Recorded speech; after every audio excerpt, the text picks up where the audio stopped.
ओम शांति। मीठी बच्ची, पढ़ाई और देवी करेक्टर्स का रजिस्टर रखो। रोज चेक करो कि हमसे कोई भूल तो नहीं हुई। प्रश्न, तुम बच्चे किस पुरुषार्थ से राजाई का तिलक प्राप्त कर सकते हो? उत्तर, सदा आज्ञाकारी रहने का पुरुषार्थ करो। संगम पर फरमानदार का टीका दो तो राजाई का तिलक मिल जाएगा। बेवफादार अर्थात आज्ञा को न मानने वाले राजाई का तिलक नहीं प्राप्त कर सकते। 2. कोई भी बीमारी सर्जन से छिपाओ नहीं, छिपाएंगे तो पद कम हो जाएगा। बाप जैसा प्यार का सागर बनो तो राजाई का तिलक मिल जाएगा। ओम शांति। रूहानी बाप रूहानी बच्चों को समझा रहे हैं। पढ़ाई माना समझा। तुम बच्चे समझते हो यह पढ़ाई बहुत सहज और बहुत ऊंची है और बहुत ऊंचा पद देने वाली है। यह सिर्फ तुम बच्चे ही जानते हो कि यह पढ़ाई हम विश्व का मालिक बनाने के लिए पढ़ रहे हैं। तो पढ़ने वालों को बहुत खुशी होनी चाहिए। इतनी ऊंची पढ़ाई है।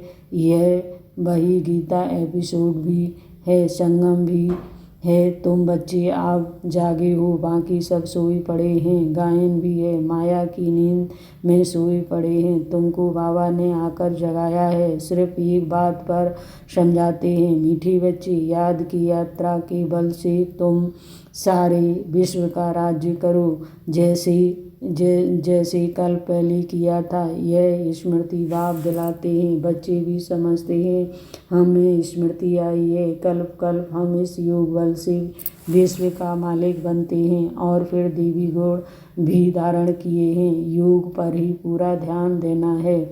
इस योग से तुम बच्चों में ऑटोमेटिकली देवी गुण आ जाते हैं। बरोबर यह इम्तिहान है ही मनुष्य से देवता बनने का। तुम यहाँ आए हो योग बल से मनुष्य से देवता बनने के लिए, और यह भी जानते हो कि हमारे योग बल से सारा विश्व पवित्र होना है। पवित्र था, अब अपवित्र बना है। सारे चक्र के राज को तुम बच्चों ने समझा है और दिल में भी है। भल कोई नए हो तो भी यह बातें बहुत सहज हैं समझाने की। तुम देवता पूज्य थे, फिर पुजारी तमो प्रधान बने और कोई ऐसे बतला भी ना सके। आप क्लियर बतलाते हैं। वह है भक्ति मार्ग, यह है ज्ञान मार्ग। भक्ति पास्ट हो गया, पास्ट की बात चितवो नहीं, वो तो गिरने की बात है। बाप आप चढ़ने की बात सुना रहे हैं। बच्चे भी जानते हैं हमको देवी गुण धारण करना है जरूर। रोज चार्ट रखना चाहिए। हम कितना समय याद में रहते हैं, हमारे से क्या भूल हुई। भूल की भारी चोट भी लगती है। उस पढ़ाई में भी करेक्टर्स देखे जाते हैं, इसमें भी करेक्टर देखा जाता है। बाप तो तुम्हारे कल्याण के लिए ही कहते हैं। उसमें भी रजिस्टर रखते हैं पढ़ाई का और करेक्टर का। यह भी बच्चों का देवी करेक्टर बनना है, भूल न हो यह संभाल करनी है। मेरे में कोई भूल तो नहीं हुई, इसलिए कचहरी भी करते हैं और कोई स्कूल आदि में कचहरी नहीं होती। अपने दिल से पूछना है। बाप ने समझाया माया के कारण कुछ न कुछ अवज्ञाएं होती रहती हैं। शुरू में भी कचहरी होती थी, बच्चे सच बताते थे। बाप समझाते रहते हैं, अगर सच ना बताया तो वह भूल वृद्धि को पाती रहेगी। उल्टा और भूल का दंड मिल जाता है। भूल ना बताने से फिर न फरमानदार का टीका लग जाता है। फिर राजाई का तिलक मिल ना सके। राजाई नहीं अभिज्ञा नहीं मानते, बेवफादार बनते हैं तो राजाई पा नहीं सकते। सर्जन भिन्न भिन्न प्रकार से समझाते रहते हैं। सर्जन से अगर बीमारी छिपाएंगे तो पद भी कम हो जाएगा। सर्जन को बताने से कोई मार तो नहीं पड़ती है ना। बाप सिर्फ कहेंगे सावधान, फिर अगर ऐसी भूल करेंगे तो नुकसान को पाएंगे, पद बहुत कम हो जाएगा। वह तो नेचुरल देवी चलन होगी। यहाँ पुरुषार्थ करना है। घड़ी घड़ी नहीं होना है। बाप कहते हैं बच्चे जास्ती भूल ना करो। बाप बहुत प्यार का सागर है, बच्चों को भी बनना है। यथा बाप तथा बच्चे, यथा राजा रानी तथा प्रजा। बाबा तो राजा है नहीं, तुम जानते हो। बाबा हमको आप समान बनाते हैं। बाप की जो महिमा करते हैं वह तुम्हारी भी होनी चाहिए। बाबा समान बनना है। माया बड़ी प्रबल है, तुमको रजिस्टर रखने नहीं देती। माया के फंदे में तो पूरे फंसे हुए हो। माया की जेल से तुम निकल नहीं सकते। सच बताते नहीं हो तो बाप कहते हैं एक्यूरेट याद का चार्ट रखो। सुबह को उठ बाबा को याद करो, बाबा की ही महिमा करो। बाबा आप हमको विश्व का मालिक बनाते हो तो हम आपकी महिमा करेंगे। भक्ति मार्ग में कितनी महिमा गाते हैं, उनको तो कुछ भी पता नहीं। देवताओं की महिमा है नहीं, महिमा है तो ब्राह्मणों की। सबको सद्गति देने वाला भी एक बाप है। वह क्रिएटर भी है, डायरेक्टर भी है, सर्विस भी करते हैं और बच्चों को समझाते भी हैं। प्रैक्टिकल में कहते हैं वो तो सिर्फ भगवान वाच सुनाते रहते हैं। शास्त्रों से गीता पढ़ते आते हैं, फिर उनसे मिलता क्या है कि कितना प्रेम से बैठ पढ़ते हैं, भक्ति करते हैं। पता नहीं पड़ता कि इनसे क्या होगा। यह नहीं जानते कि हम नीचे ही सीढ़ी उतर रहे हैं। दिन प्रतिदिन तमो प्रधान बनना ही है। ड्रामा में नूंद ही ऐसी है। इस सीढ़ी का राज सिवाय बाप के कोई समझा ना सके। शिव बाबा ही ब्रह्मा द्वारा समझाते हैं। यह भी इनसे समझकर फिर तुमको समझाते हैं। मूल बड़ा टीचर, बड़ा सर्जन तो बाप ही है, उनको ही याद करना है। ऐसे नहीं कहते कि ब्राह्मणी को याद करो। याद तो एक की रखनी है, कभी भी किसी के साथ मोह नहीं रखना। एक बाप से ही शिक्षा लेनी है, निर्मोही भी बनना है। इससे बड़ी मेहनत चाहिए। सारी पुरानी दुनिया से वैराग्य, यह तो खत्म हुई पड़ी है। इसमें लव व आसक्ति कुछ भी नहीं। कितने बड़े मकान आदि बनाते रहते हैं, उनको यह भी पता नहीं कि यह पुरानी दुनिया बाकी कितना समय है। तुम बच्चे अब जागे हो, औरों को भी जगाते हो। बाप आत्माओं को ही जगाते हैं। घड़ी घड़ी कहते हैं अपने को आत्मा समझो। शरीर समझते हो तो जैसे सोए पड़े हो। अपने को आत्मा समझो और बाप को भी याद करो। आत्मा पतित है तो शरीर भी पतित मिलता है। आत्मा पावन तो शरीर भी पावन मिलता है। बाप समझाते हैं तुम ही देवी देवता घराने के थे, फिर तुम ही बन जाएंगे। कितना सहज है। ऐसे बेहद के बाप को हम क्यों नहीं याद करेंगे। सुबह उठकर भी बाप को याद करो। बाबा आपकी तो कमाल है। आप हमको कितना ऊंचा देवी देवता बनाकर फिर निवारण धाम में बैठ जाते हो। इतना ऊंच तो कोई बना ना सके। आप कितना सहज बतलाते हो। बाप कहते हैं जितना टाइम मिले काम काज करते हुए भी बाप को याद कर सकते हो। याद ही तुम्हारा बेड़ा पार करने वाली है, अर्थात कलयुग से उस पार शिवालय में ले जाने वाली है। शिवालय को भी याद करना है। शिव बाबा का स्थापन किया हुआ स्वर्ग तो दोनों की याद आती है। शिव बाबा को याद करने से हम स्वर्ग के मालिक बनेंगे। यह पढ़ाई है ही नई दुनिया के लिए। बाप भी नई दुनिया स्थापन करने आते हैं। जरूर बाप आकर कोई तो कर्तव्य करेंगे ना। तुम देखते भी हो मैं पार्ट बजा रहा हूँ। ड्रामा के प्लान अनुसार तुम बच्चों को 5000 वर्ष पहले वाली याद की यात्रा और आदि मध्य अंत का राज बताता हूँ। तुम जानते हो हर 5000 वर्ष के बाद हमारे सम्मुख आता है।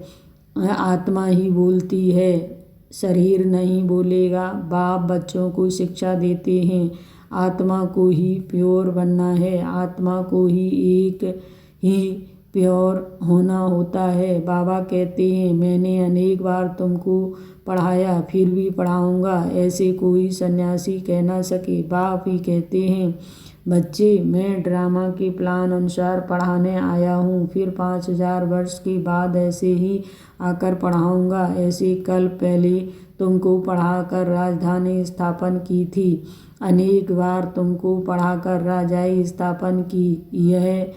यह कितनी वंडरफुल बातें बाप समझाते हैं। श्रीमत कितनी श्रेष्ठ है, श्रीमत से ही हम विश्व के मालिक बनते हैं। बहुत बहुत बड़ा मर्तबा है। कोई को बड़ी लॉटरी मिलती है तो माथा खराब हो जाता है, कोई चलते फिरते होपलेस हो जाते हैं। हम पढ़ नहीं सकते, हम विश्व की बादशाही कैसे लेंगे। तुम बच्चों को बहुत खुशी होनी चाहिए। बाबा कहते हैं अतीन्द्रिय सुख और खुशी की बातें मेरे बच्चों से पूछो। तुम जानते हो सबको खुशी की बातें सुनाने तुम ही विश्व के मालिक थे, फिर 84 जन्म भोग गुलाम बने हो। गाते भी हो मैं गुलाम तेरा। समझते हैं अपने को नीच कहना, छोटा होकर चलना अच्छा है। देखो बाप कौन है, उनको कोई जानते नहीं, उनको भी सिर्फ तुमने जाना है। बाबा कैसे आकर सबको बच्चा बच्चा कह समझाते हैं और आत्मा और परमात्मा का मेला है। उनसे हमको स्वर्ग की बादशाही मिलती है। बाकी गंगा स्नान आदि करने से कोई स्वर्ग की राजाई नहीं मिलती। गंगा स्नान तो बहुत बार किया, यूँ तो पानी सागर से आता है, परंतु यह बरसात कैसे पड़ती है इनको भी कुदरत कहेंगे। इस समय बाप तुमको सब कुछ समझाते हैं। धारणा भी आत्मा ही करती है ना कि शरीर तुम फील करते हो बरोबर। बाबा ने हमको क्या से क्या बना दिया। अब बाप कहते हैं बच्चे अपने पर रहम करो, कोई अभिज्ञा ना करो, दया अभिमान मत बनो।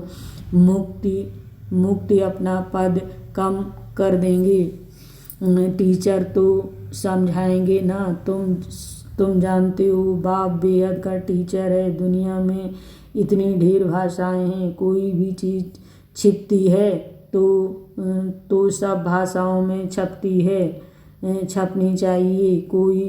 कोई लिटरेचर छपते हों तो सबको एक एक कॉपी भेज दो, एक कॉपी लाइब्रेरी में भेज देनी चाहिए। खर्चे की बात नहीं, बाबा का भंडार बहुत भर जाएगा। पैसा अपने पास रख कर क्या करेंगे, घर तो नहीं ले जाएंगे। अगर कुछ घर ले जाएं तो परमात्मा के यज्ञ की चोरी हो जाए।